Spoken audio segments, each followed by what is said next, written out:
প্ৰিয় শ্ৰোতাবৃন্দ, self realisation YouTube চেনেললৈ আপোনালোক সকলোকে স্বাগতম জনাইছোঁ। আজি আমি আলোচনা কৰিবলৈ ওলাইছোঁ আপোনাৰ জীৱনৰ অশান্তিৰ উৎসনো কি, বা আপোনাৰ জীৱনৰ ক্ষেত্ৰত বাৰে বাৰে আপোনাৰ জীৱনৰ গতিপথত কিহে বাধা দিয়ে, বা আপুনি আপোনাৰ জীৱনৰ লক্ষ্যত আগুৱাই যোৱাৰ ক্ষেত্ৰত বাধাৰ প্ৰাচীৰ হিচাপে থিয় দিয়া বস্তুনো কি। আহকচোন চাওঁ সেইটোনো কি, উপলব্ধি কৰোঁ আৰু পৰাপক্ষত তাৰ পৰা নিজকে আঁতৰাই ৰাখিবৰ কাৰণে চেষ্টা কৰোঁ। দৰ্শকবৃন্দ, আপোনাৰ জীৱনৰ অশান্তিৰ মূল উৎসই হ'ল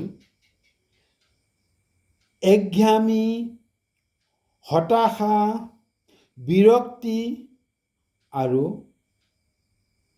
মানসিক নেতিবাচকতা, অৰ্থাৎ নেগেটিভ এটিটিউড। কোনোমতে একঘামি, হতাশা, বিৰক্তিৰ আক্ৰান্ত নহ'ব। যিসকলে জানে তেওঁলোকেহে ক'ব পাৰিব। এইবোৰৰ পৰা আক্ৰান্ত নোহোৱাকৈ থাকিব পাৰিলে জীৱন কিমান আনন্দ উজ্জ্বল হৈ উঠে। সেয়ে যদি হয়, তেনেহ'লে সেইবোৰ পৰিহাৰ কৰি আপোনাৰ জীৱনক উপভোগ কৰি তোলাৰ যোগ্য কৰি নুতুলেনো কিয়? আপুনি আপোনাৰ জীৱন উপভোগ কৰাত আপত্তিনো ক'ত? মানসিক শান্তি আৰু আনন্দ লাভ কৰিব বিচাৰিলে আপোনাৰ জীৱন অৰ্থকাৰী, আনন্দময় কৰি তুলিব লাগিব। এই কথা ঠিক যে আপুনি যিকোনো মুহূৰ্ততে নানান সমস্যাৰ দ্বাৰা জৰ্জৰিত হ'ব পাৰে, পাব পাৰে মানসিক আঘাত। আকৌ কেতিয়াবা সমস্যাই আপোনাক হতাশাত আচ্ছন্ন কৰি ৰাখিব পাৰে। আপুনি একঘামিতো আক্ৰান্ত হ'ব পাৰে, অৰ্থাৎ একে লেঠাৰিয়ে একে ধৰণৰ কাম একে গতিত জীৱনত কৰি থাকিবলগীয়া হ'ব পাৰে। এনেধৰণৰ প্ৰতিবন্ধকতাবোৰ দূৰ কৰিবলৈ নিয়মিতভাৱে কাম কৰি যাব লাগিব। আচলতে আমাৰ জীৱনেই তেনেকুৱা। কিন্তু এইটোও ঠিক যে আনন্দ আৰু সুখ লাভ কৰিব পাৰি যদিহে আপুনি আপোনাৰ সমস্যাক অতিক্ৰম কৰি তাৰ মূধত আৰোহণ কৰিব পাৰিছে। ব্যৰ্থতাক জয় কৰি নিয়ম অনুযায়ী কামৰ মাজেদি জীৱনৰ অৰ্থ আৱিষ্কাৰ কৰিব পাৰে। এনে কামত থাকে ইতিবাচক উত্তেজনা বা আমোদজনক উত্তেজনা। এনে উত্তেজনাৰ উপলব্ধি আপুনি জীৱন যুঁজত অৱতীৰ্ণ হ'ব পাৰে।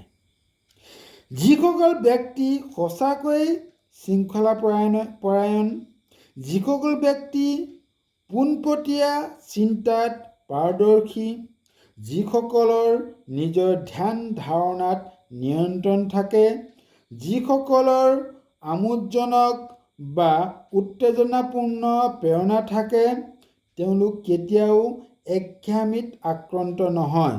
বিখ্যাত আমেৰিকান লেখক এৰিক হৰফে কৈছিল, মানুহে একঘামিত ভোগে তেওঁলোকৰ জীৱন যাপনৰ মূল পদ্ধতিৰ বাবেহে।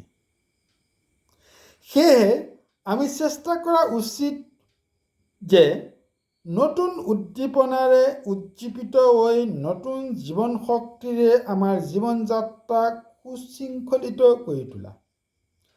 আপুনি বাৰু কাৰোবাক একঘামিৰ কথা কোৱা বা কোনোবা একঘামি সম্পৰ্কে আলোচনা কৰা শুনিছেনে?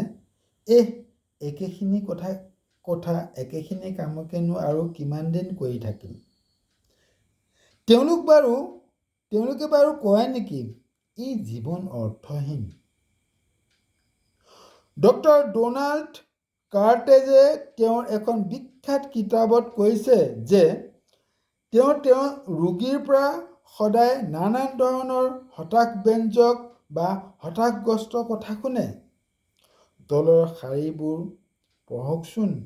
আপুনিও বাৰু তেনেধৰণৰ অনুভৱ কৰে নেকি?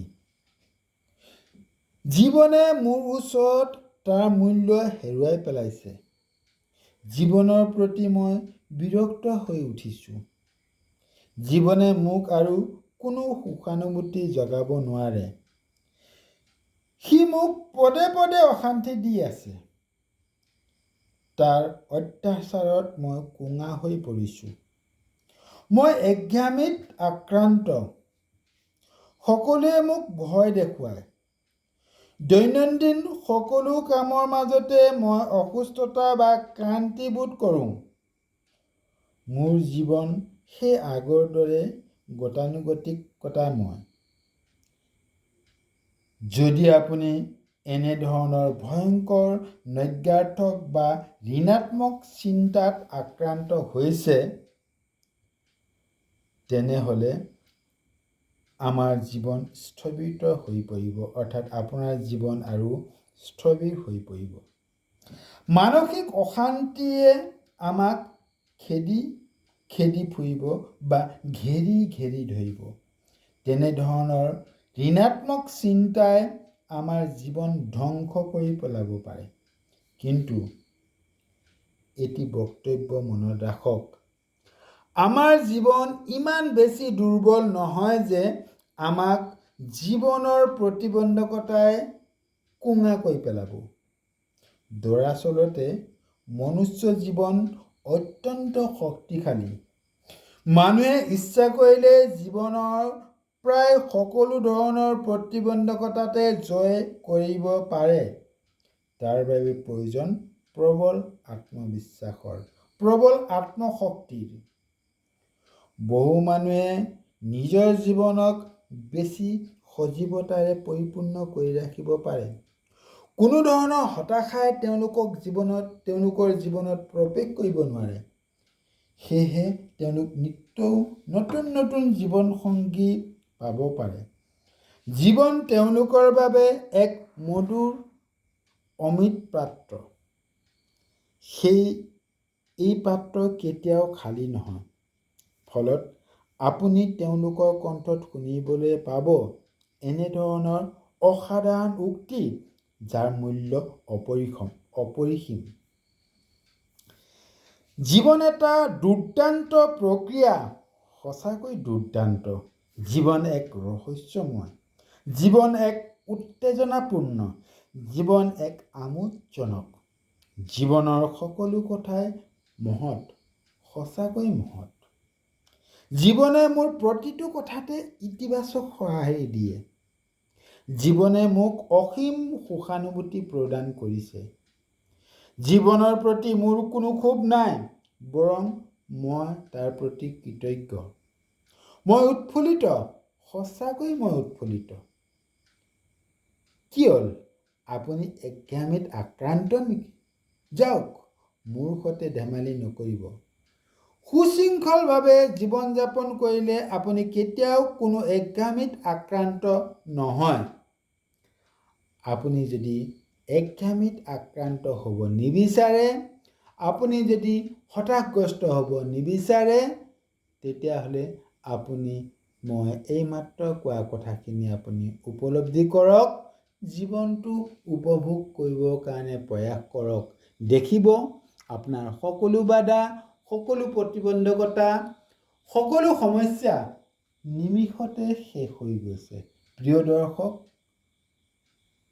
এবাৰ নহয় একাধিকবাৰ শুনক, প্ৰতিটো পংক্তিৰ অৰ্থ উপলব্ধি কৰক আৰু জীৱনটো কি আছিলে, কি হৈ গ'ল নিজে ধৰিব নোৱাৰিব। সকলোকে পুনৰ এবাৰ ধন্যবাদ আৰু কৃতজ্ঞতা জনাইছোঁ।